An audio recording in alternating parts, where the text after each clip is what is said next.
U gimnaziji Sveti Kirilo i Metodije danas je održan seminar za profesore pod nazivom Bukvar životne sredine. Predavači su stručnjaci sa Akademije Filipović iz Jagodine, sa kojom gimnazija sarađuje od prošle godine.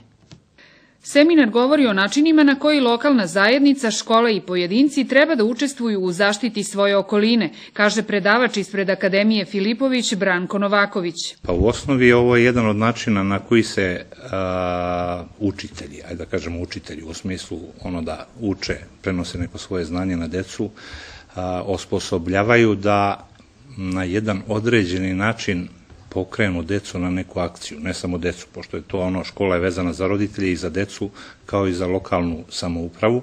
To je način da, znači, iz jednog centra pokrenemo više činilaca koji mogu da doprinesu tome da naša okolina bude sutra bolja i lepša.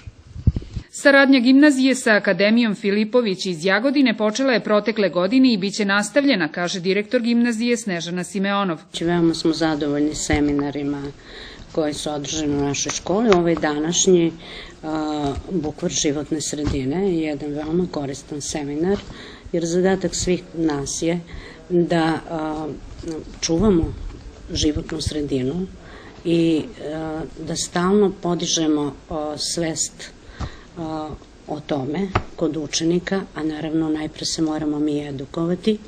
I ja bih iskoristila ovu priliku da zahvalim gospodinu Bratislavu Filipoviću, koji je predložio da ovaj seminar bude gratis seminar za našu školu i zaista nas je veoma obradovao.